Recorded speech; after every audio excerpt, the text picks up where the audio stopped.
Hey guys, welcome to our channel. Please click the subscribe button and click the bell icon and never miss another update from Almighty Java. Before starting this video, if you have not watched the earlier videos about the React and Redux, then please watch it. Playlist link in the description. This video is a little long, so watch till the end and I am sure you will learn so many things because we are going to write the code from the end-to-end functionality. In this video, we are going to add dummy login and logout functionality with the help of React and Redux. Next video, we will integrate JWT. Even for the JWT also, I created videos, so please watch them also. Link in the description. Before going further, just quickly demo the things which I am going to develop as part of this video. Here you can see the login page is showing, and on the right side you can see showing two menus, one for register and one for login. Let's log in using dummy username and password, and that is test and test. See, logged in successfully. Now you can see menus are changed, and right side it is showing logout. Let's access add book, book list and user list menus. See, it is working same as earlier. Whatever I just demo that I am going to develop. Now let's click on the logout. See, it is redirecting to the login page. Click on the register menu. So this register page with 4 text box front end implemented, but an end-to-end logic will implement in coming video. In this video, let's set up login flow for this bookstore application. One of my subscribers don't like IntelliJ, so now let's switch the IDE from IntelliJ to Visual Studio. And believe me, Visual Studio is really easy to use and absolutely free. So first, let's download the Visual Studio. Let's search for the Visual Studio. Open the first link. Right side, you can see the download button. So let's click on that. See, I am using Windows. Let's download the Windows exe file. Downloading starts. Visual Studio downloaded successfully. Now let's install this Visual Studio. Don't worry, it is very simple. Just follow these steps. Installed successfully, click on finish. See, Visual Studio launched successfully. Here I am going to clone our GitHub bookstore project. So let's open our GitHub page. If you want, you can follow me on GitHub also. So whenever I commit, you'll get a notification in your mail ID. Let's copy this clone URL. Here, left side, third option is for the GitHub. So here, let's click on the cloned repository. Paste the cloned URL. You need to choose the path where you want to clone this project. I am using this location. Project cloning started successfully. Project cloned successfully. Now click on open. See, here is the cloned project. Let's open the inbuilt terminal. First, start the Spring Boot application using the npm Spring Boot run command. Now, let's open React also in terminal. So, let's reach till the React.js directory using cd command. Here, cd stands for change directory. Now, start the npm server using the npm start command. See here, Tomcat started successfully and running on 8081 port. Here, you can switch terminal very easily. See, this npm start command failed because I just downloaded. So before npm start, we need to execute npm install command. So let's execute the npm install command. Now it created node modules folder and now it is downloading all the required plugins. See, installed successfully. Now let's execute the npm update command so it will update the installed plugin. Now we are ready to go. So let's execute the npm start command. Node server started successfully. Now let's open the application in the browser. See, it is working, showing the welcome page. Let's navigate through all the menus. See, everything is working as expected. Let's start the development for the desired functionality. First, let's add the register and login menus. So let's open the navigation bar JS file. Here, we want those menus on the right side. So use class name navbar right. Add two links as we added in the previous section.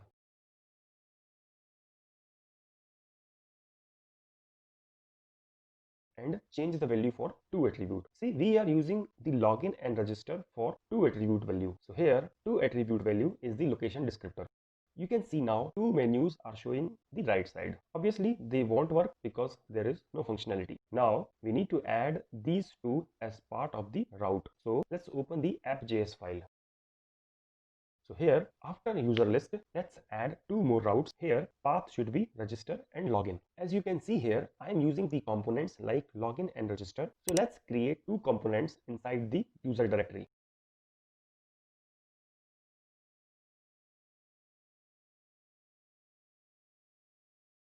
See two JS files created. Here, we need to import these components in the app.js file. Now, let's add code for the components. Let's see how Visual Studio can help us to create component very easily. Just click on the left side last menu. So using this screen, we can install or uninstall plugins. Let's install one plugin. So with the help of that, we can create components very easily. Let's search for the React.js code plugin. Let's install the first one. Plugin installed successfully. Now go back to the login.js file. As I installed the plugin, now just I need to write RCC. And here you can see it is suggesting four things. Let's select the first one. So here RCC means React class component. So like this, we can create function component also. See, it is very simple. Same way, let's add code for the register component also. Inside the div, let's add simple text. So this is done. As our both the components created, then let's change the import in app.js file.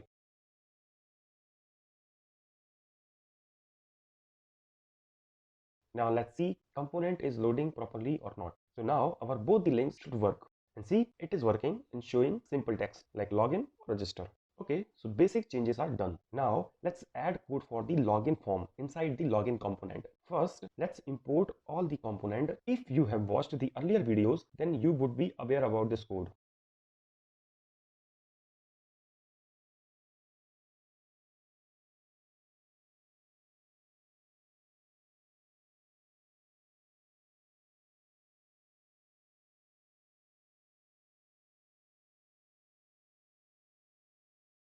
Don't worry, here whatever bootstrap components I'm using, similar code or can say exact code you can find from the React bootstrap website.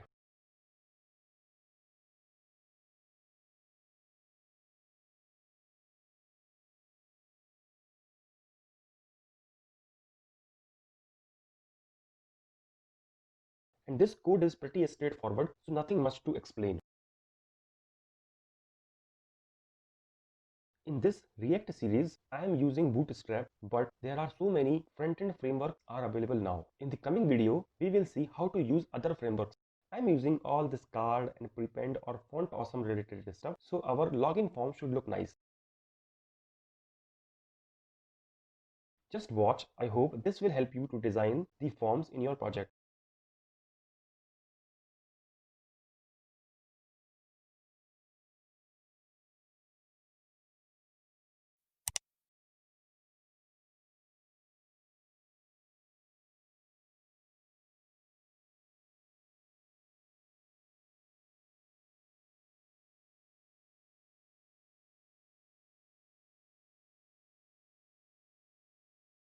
See, in form control, I directly use value, but we need to create constant for these state, then only this will allow to use. So let's create the constant. See, this is the class component. So let's add the constructor. Here you can see the super call is like out, same as Java. Now this call is optional. Let's create a method for the initial state. Now use this initial state from the constructor.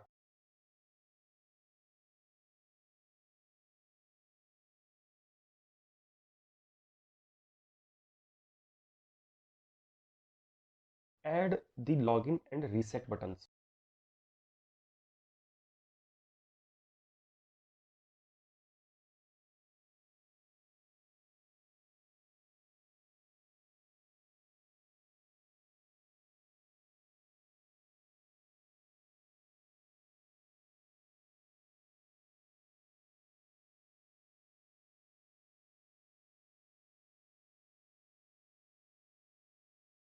So when the page loads, login and reset button will be disabled. So add the disable related logic.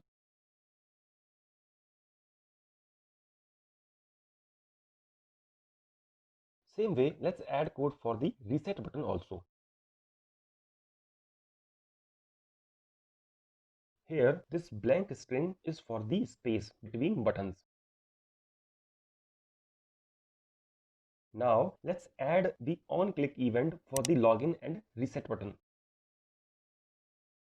Let's create the implementation for the reset login form method. So basically, just call the initial state method whenever the reset button clicks. Here you can see we added form control for username and password, but it will not work. We need to add on change event also for both the text boxes. Let's create the implementation for the credential change method.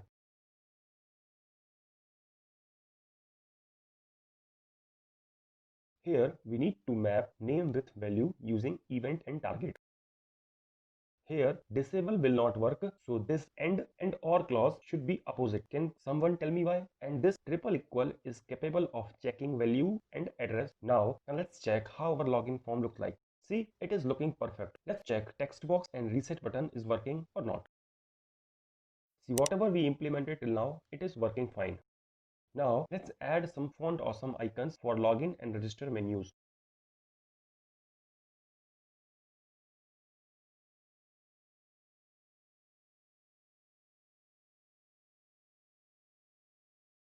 Let's check now.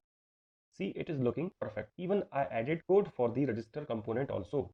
Don't worry, code is similar to the login component. In this video, I am not going to add any backend code for the register. In coming video, we will implement the register functionality as well as the front-end validation. See, even here also, reset is working as expected. Here is the register component code. You can explore this code from the Git repository. Now let's focus on the login component. So basically React code almost completed. Now let's add Redux related code. So Redux code we will add in the services directory. Here you can see the user directory already available. Let's add one more subdirectory for the authentication related logic. So directory name, let's say auth. Now let's follow a similar pattern as we followed for others like book and user. So here also first let's create three JS files, one for types, one for actions and one for reducer. Three files created successfully. Now let's add the required code. So let's start from the auth types. Let's declare three constants like login request, success and failure. And here I added export so I can import them in other files also. Okay, so this is done. Now let's add code in the auth actions file. So first let's import all the auth types.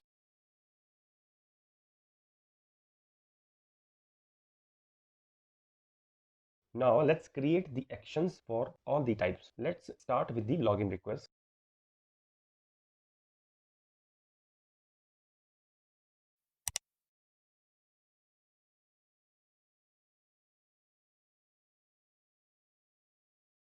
Same way, let's create actions for success and failure. Now let's create the action which will contain the authentication logic. I added export so I can call this action from the React component. This method accepts two parameters like email and password.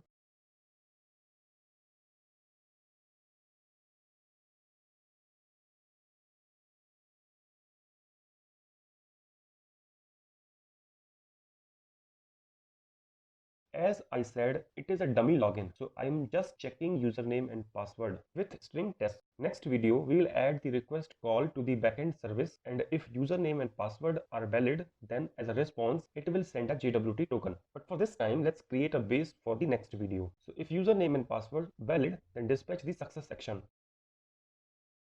Else, dispatch the failure action.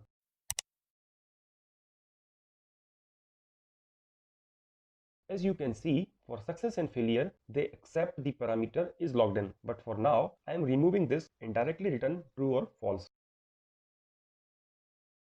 Okay, so actions related code is done. Now let's add the required changes in the auth reducer file. First, let's import all the required types.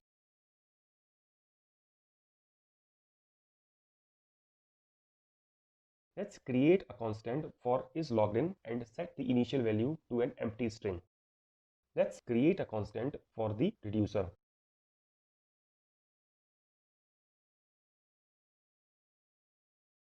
And here add switch statement and create a case with all the possible action types.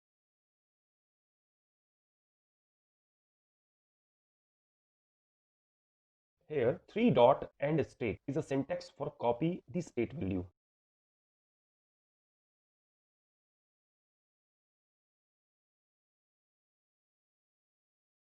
Payload means returned value. In default, let's return the state.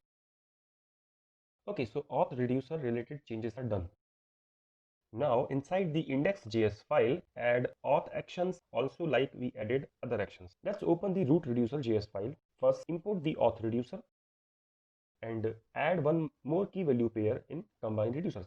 And that's it. All the Redux related changes are done. Let's quickly go through all the changes which we added. Now let's add the changes in the login component. So here, let's add on-click event for the login button. Let's provide the implementation for validate user method. Here we are going to call Redux action to authenticate user method. So let's import the connect from React Redux and import the authenticate user from the index.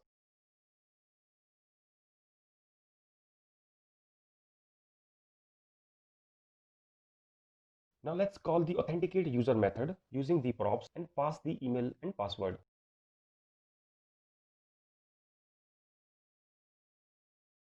That is not enough. We need to create a constant for map state to props and map dispatch to props also. First, let's create a map state to props.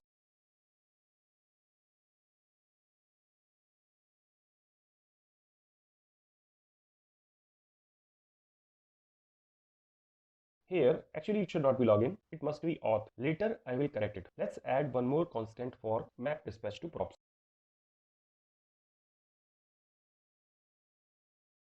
Here, we are going to call the authenticate user actions using dispatch.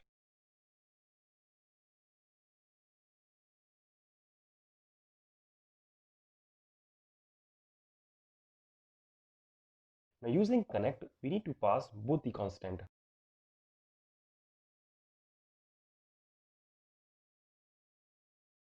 And see, this function call is linking to this action. And now let's add timeout function.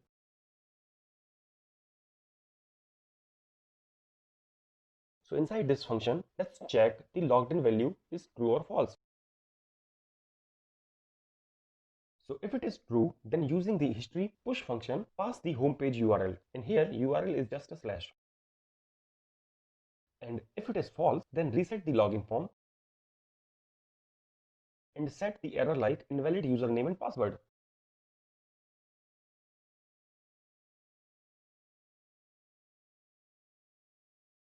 Add this error also as part of the state. So now if there is an error, then to show that error, we will use the alert component of Bootstrap.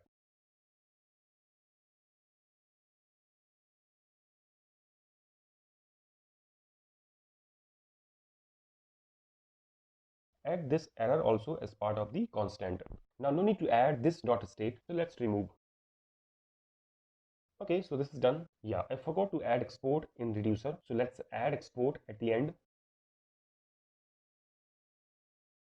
Okay, so now no changes are pending in Redux code. Like I said earlier, instead of login, just replace with the auth, because in root reducer we are using the auth, not login. So let's replace. Okay, so now all the changes are done. Now let's check is everything is working fine or not. So here I'm entering the wrong password. See, it is giving the error alert. Let's say when I click on the reset button, then it should hide the error alert also. Let's add the simple condition. Later, we will add the close button in the error alert, or it will automatically hide. Let's try again. See, it is working. Now, let's enter the valid username and password, and that is test. See, it is working. Later, as I said, I will replace this dummy login with the actual login functionality. Here, you can see even if I am not logged in, then also all the menus are showing. So that is not the correct behavior of the application. Now, let's say how to handle this conditional rendering of the menu. So if the user is not logged in, then show only register and login menus. And once the user is logged in, then register and login menu must hide and show the other menus. Let's see how to implement this functionality. As you can see here, this navigation bar JS file is a function component. But now we are going to extend the behavior of this component. So let's replace this function component with a class component. So here you can see I replaced this component and now it is a class component. Let's create two constants like guest links and user links.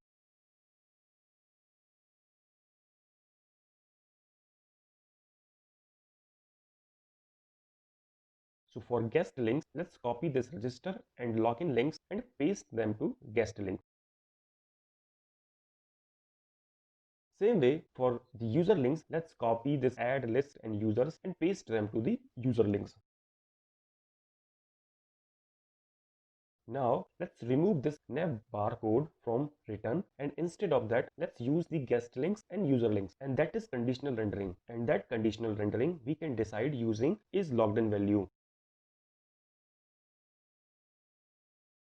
Now the question is how to get the is logged in value. So here we will see the actual benefit of the Redux. First, need to import the connect. Here let's add a constant for map state to props, and here we are not going to add map dispatch to props, and at the end inside connect function just pass only map state to props, and that's it. That is the beauty of Redux. So we can share the object very easily between components. Let's see, is it working or not? See, now user links are not showing because for is logged in, initial value can be empty or false but not true. That's why it is not showing the user links. Let's go through the entire flow. See, it is working now. You can see it is showing the user links, but here if you observe, one very important logout functionality is missing. So let's implement the logout also. First, let's add logout as part of the user links. Add logout in app.js route also. So basically when the user logout, I am redirecting to the login page. Later we will redirect to the proper logout page. Now again, we need to add changes in all the places. So here inside the auth types, let's add one more constant for the logout request. First, let's import logout request in actions and reducers. Now like login request, let's add logout request action also. And like authenticate user, let's create one more constant for logout user.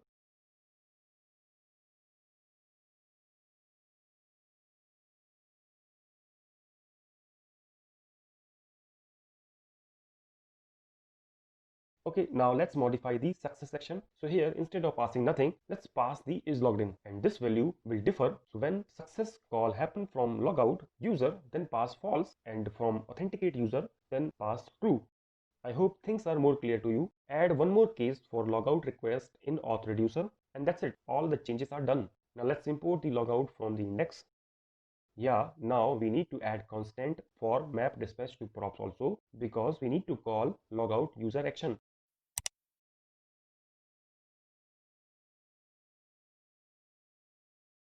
And inside connect function, now let's pass map dispatch to props also.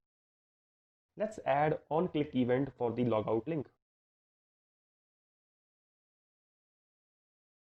Let's give a simple implementation for the logout method.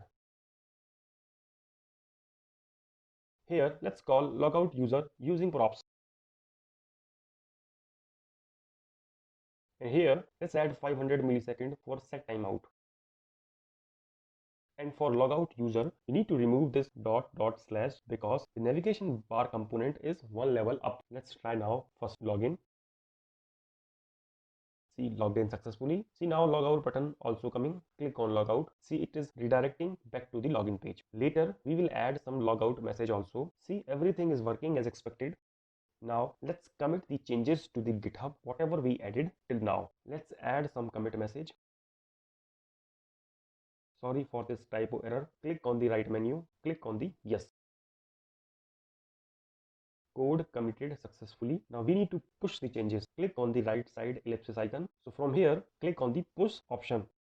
As I am doing very first time, so click on allow. See, now it is asking for the authorizing Visual Studio Code to access the GitHub. Click on continue. Here need to add GitHub credential. Click on the sign button. And now click on the authorize GitHub. See, it is giving the success message. Now click on the open Visual Studio Code. Click on open. So code committed and pushed successfully to the GitHub. Now let's open our GitHub page. See, here are the changes. So from here, you can find all the changes which we added as part of this video.